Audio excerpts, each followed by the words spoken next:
There's a voice inside you, a quiet one. Not loud, not angry, just steady. It doesn't shout, it doesn't scold. It simply says, you knew better. It shows up when your actions betray your wisdom. When your choices contradict what you've always known to be true, not intellectually, but deep in your bones. This isn't about ignorance, it's about neglected knowledge, the kind we carry, but rarely live. You've felt it, that quiet tension between insight and inaction, knowing and not doing. You're not alone in that. From early philosophers to modern psychologists, from ancient texts to sacred stories, this gap has haunted human beings for centuries. So let's not pretend this is just about productivity or discipline or willpower. Let's talk about what's beneath that. The resistance, the fear, the fracture between who we are and who we meant to be. Because you knew, and you still know. Let's begin. Aristotle had a word for this, akrasia, acting against your better judgment. He saw it as a flaw at the core of human nature, that even when we know what's good, we still sometimes choose what isn't. Socrates disagreed. He believed that no one knowingly does wrong, that if you truly understood the truth, you'd live by it. But Aristotle had seen too much. Desire, habit, emotion. They don't always bow to reason. In his Nicomachean Ethics, he wrote, "Knowledge alone does not move us. Our actions come not just from thought, but from feeling and from training." Modern psychology agrees, knowing how to be kind doesn't make you kind. Knowing how to change doesn't mean you will. Akrasia is the split between the part of you that knows and the part that acts. Decision fatigue, emotional overwhelm, fear of failure, cultural noise, these aren't excuses. They're why the self fragments. In Confucian thought, this is moral immaturity. In Taoism, it's imbalance. In every tradition, the message repeats. The space between knowing and doing is where suffering begins. Dostoevsky gave us a man who knew better and chose not to change, the underground man, bitter, brilliant, self-aware, and still unwilling. I am a sick man. I am a spiteful man. He doesn't excuse his flaws. He puts them under glass and dares us to look. He knows how to love, knows how to speak, to soften, to connect. He simply refuses. This isn't the tragedy of ignorance. It's the tragedy of knowing and choosing not to care. He mocks the idea that reason leads to peace.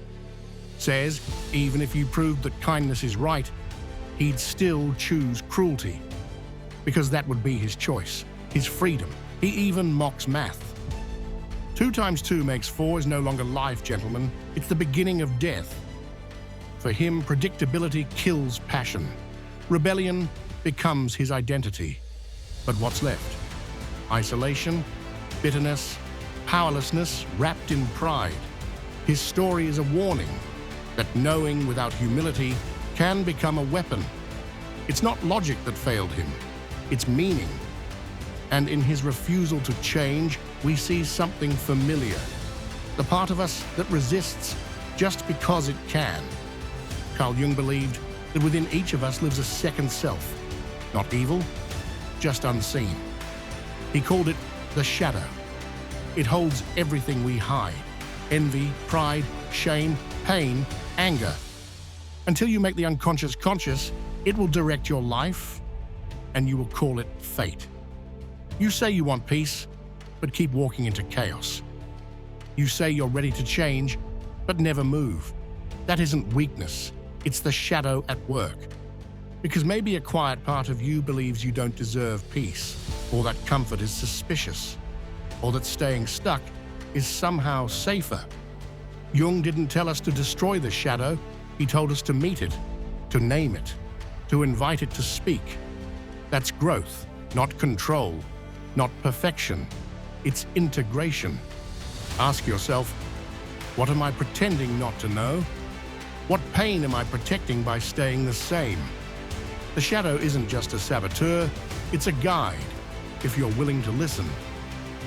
Psychologist Daniel Kahneman offered a simple model.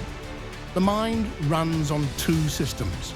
System 1 is fast, emotional, automatic. System 2 is slow, reflective, deliberate. System 1 helps you survive, but it falls for shortcuts, biases, impulses, assumptions. System 2 sees more, but it takes effort. And in a noisy world, System 1 usually wins. You make a plan, you set the intention, you know what matters. But in the moment, the automatic mind takes over. You default to the familiar, not because you're lazy, but because your brain protects patterns. To live with wisdom, you have to create space, to pause, to interrupt the current, to ask, is this me or just momentum? Reflection isn't a luxury, it's survival. You don't need more information, you need friction. Not as punishment, but as a path back to yourself. You say you value health, but skip the practice. You say you value truth, but stay silent when it matters. This is cognitive dissonance, the discomfort of believing one thing and doing another. So you soften the edge. You tell yourself, just this once. It doesn't count. Next week. But you know, not because someone told you, because your body remembers. And that tension builds until something has to give, the behavior or the belief.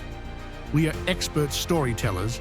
We justify, we minimize, we reframe. But honesty is healing. Ask, what story am I using to avoid change? What truth have I twisted to stay comfortable? Wisdom doesn't come from more facts. It comes from fewer lies. Literature doesn't preach, it reflects. It shows us the cost of knowing and still not acting. Raskolnikov kills not for money, but to prove a theory, that some people are beyond morality. But guilt isn't theoretical, it lives in the body. His conscience becomes illness. His soul unravels. He knew, but didn't listen. And so, the suffering wasn't punishment, it was memory. You see this in Hamlet's delay, in Frankenstein's regret, in Meursault's indifference. These aren't failures of understanding. They're stories of people who understood and still turned away. Fiction reveals knowing is not enough. Change threatens identity, even good change, because every habit tells you who you are, and acting differently means becoming someone new. And becoming new can feel like dying. That's why we delay. That's why we plan more than we move. But the brain is plastic, it adapts. James Clear said, every action you take is a vote for the type of person you want to become. You don't need a leap. You need one honest vote. Today, a breath, a pause, a single movement toward the version of you that's already waiting. The Stoics said, you don't control the world, you control your response. The Buddhists said, all suffering is resistance to what is. Two traditions, one lesson. Detachment isn't apathy, it's clarity. To observe, to accept, to act with intention. Marcus Aurelius said, waste no more time arguing what a good man should be. Be one. Buddha said, peace comes from within. Do not seek it without.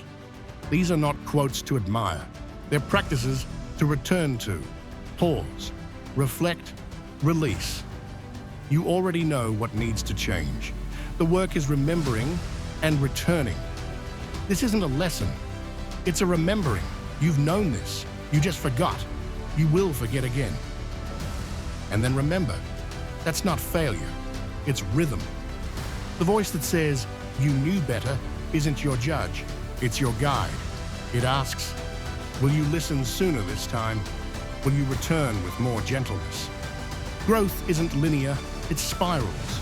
Each time, deeper, each time, wiser. So when you hear that voice, don't silence it. Let it remind you. You are still becoming. And that's enough. We wait. For more clarity, for less chaos. But behind the word later is fear. Fear of beginning, of failing, of being revealed. But the truth is, there is no better moment, only this one. Now, inaction has a cost. Even when it's quiet, it becomes tension, then illness, then resentment toward others, but mostly toward yourself. You don't need to leap. You just need to move, not for the result, for your integrity. Because each time you avoid the hard thing, you lose a little trust in yourself. Not from failure, but from avoidance. And when you finally act, not because it's easy, but because it's right, you begin to tell a new story, a better one.